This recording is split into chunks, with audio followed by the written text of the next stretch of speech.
Welcome back. So it's your favorite VTuber, Kawaori, and today I got a pretty wild story. Um, Something that happened many years ago, but wild nonetheless. So go ahead, sit down, grab yourself a drink, buckle up, because yeah, it's gonna be crazy. So the story starts probably many years ago. I'm in college, and I decide that college is a great time to try new things. And most people go to college and they try new things: drugs, alcohol, any number of debaucheries. But no, I wasn't like that. Instead, I decide that I'm going to try something new, and I've decided that something new is going to be jujitsu. I am on Craigslist. Craigslist at the time was a thing. And there's somebody on there who is just looking for a jujitsu sparring partner. So I reach out and say, listen, I don't know anything about jujitsu. I've never done jujitsu in my life, but if you're willing to teach me, I'm willing to learn. So great. They're more than happy to teach me. So we arrange, and it's a Wednesday evening. I am to meet them at a local community center, probably about 15 minutes away. So I get there early, I go in, and I meet the guy in the lobby. It's this older guy. He's a little on the frail looking side, but he's he's willing to teach me jujitsu. So we go down into the basement of this community center, which I'm a little freaked out because I'm going into the basement and I'm not looking to die today, but we get there, and there's this old, beat-up boxing ring. The community center hasn't hosted boxing in decades, but they still have the ring down there, and it's in reasonably good shape. And it's the perfect place for us to practice some jiu-jitsu without hurting ourselves on concrete floor or something. So anyway, we go out there. He teaches me some basic stretches, and we actually had a lot of fun. He showed me a couple of simple throws. It takes me a while to get the hang of it, but yeah, it was a good time. So we agree, hey, let's do this again next Wednesday. Next Wednesday comes and we do it all over again, and this goes on for years. Yeah, this guy taught me it's been a long time since I've used it. I don't know any jiu-jitsu anymore, but the guy teaches me plenty of stuff. I think near the end of it, he says that if this was an official jiu-jitsu dojo or something, that it'd probably be about a green belt. Again, I haven't used it in years, so I've forgotten most of it, but anyway, the guy's great. He teaches me all this stuff. We've become great friends over the years. He is eventually moving. He's going to be in the same town, but he's moving into a new apartment, and he needs some help.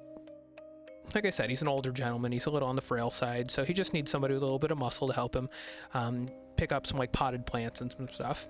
So I helped this guy move into a new apartment. It's a little cramped, but not bad. That's not important. So the guy moves into the apartment, and as time goes on, as many times it does, I lose contact, and I just don't know what he's up to. So it was great. I remember fondly all the times that we hung out. It probably about 10 years passed by, and I don't think much about the guy. Obviously the crazy story about how I learned jiu-jitsu Wednesday nights in college was a fun story, but his name pops up somewhere, some app or something that gives me people you may know, and it recommends the guy, and I'm like, oh my gosh, I almost forgot about him. What's he been up to these days? So I do a quick Google search of the guy's name, and pages and pages of articles show up about this guy in a nearby state, probably about 2 states away, being acquitted of killing his wife with pain patches. They said that him and his wife were going through a rough time. There were divorce proceedings. He was living off site, and one day his wife isn't calling into work. She doesn't show up. Eventually, they go to check her out, and they find her lying in bed, covered in pain patches, dead. And this guy who'd been teaching me jujitsu just happened to be a licensed doctor who had access to pain patches. And yeah, he was on trial and was acquitted of killing his wife, but it was just suspected that maybe he did. And let's see, that all of that happened probably a month, maybe 2 months before I met him, to start learning jujitsu from him.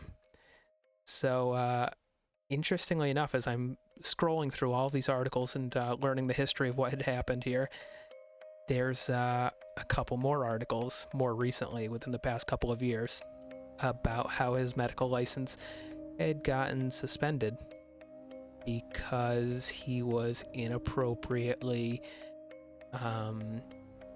prescribing high-powered painkillers to people that might not necessarily need them. So they, I think that he was on some sort of a probationary term where he was still allowed to see clients, but he wasn't allowed to prescribe anything. But yeah, so he apparently was up to his old tricks.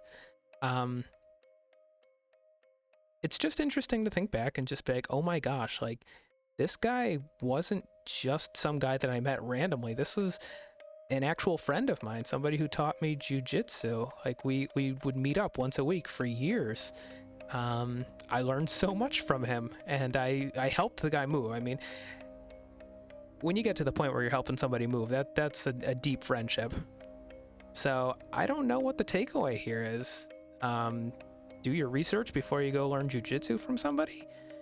Don't judge a book by its cover, maybe, because if I'd known this guy was if he was acquitted of killing his wife, maybe I wouldn't have learned jujitsu from him. But because I didn't know, I mean, honestly, I thought he was a fine guy until I learned later on that maybe he's not. So I don't know what the takeaway is, but yeah, there you go. Something crazy that happened in my past. So hope you enjoyed the story. Bye.